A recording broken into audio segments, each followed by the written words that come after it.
सुनू है दुर्गा सुनू है काली, अंतर ध्यान लगावी माँ भट्ट सिमर वाली है, माँ भट्ट सिमर वाली। सुनू है दुर्गा सुनू है काली, अंतर ध्यान लगावी माँ भट्ट सिमर वाली है, माँ भट्ट सिमर वाली। सुनू है दुर्गा सुनू है काली, अंतर ध्यान लगावी माँ भट्ट सिमर वाली है, माँ भट्ट सिमर वाली। डीजे सुमित सतीश रैना।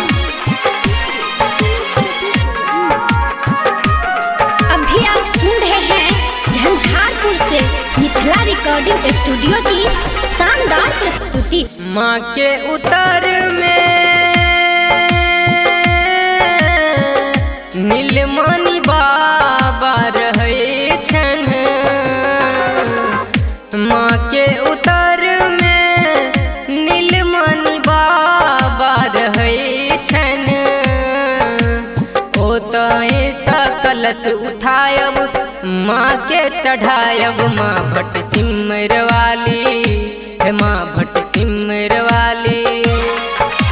सुनू है दुर्गा सुनू है काली, अंतर ध्यान लगावी माँ भट्ट सिमर वाली है, माँ भट्ट सिमर वाली।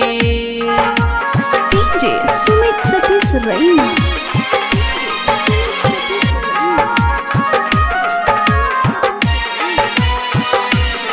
Presented by Mithila recording studio. माइयों के महिमा सगरो से हो महान छे,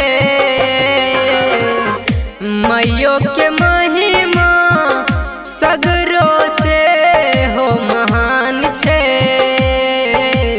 पूजा में भीड़ लगल छे मामा पुकारे माँ भट्ट सिमर वाली है, माँ भट्ट सिमर वाली। सुनू है दुर्गा सुनू है काली, अंतर ध्यान लगावी माँ भट्ट सिमर वाली है, माँ भट्ट सिमर वाली। डीजे सुमित सतीश रैना।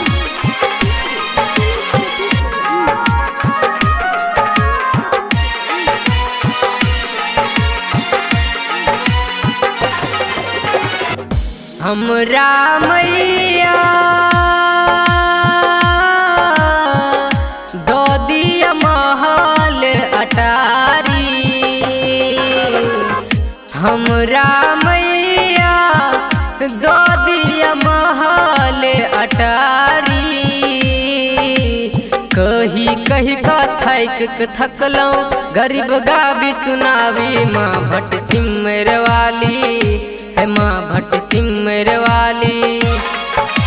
सुनू है दुर्गा सुनू है काली, अंतर ध्यान लगावी माँ भट्ट सिमर वाली है, माँ भट्ट सिमर वाली।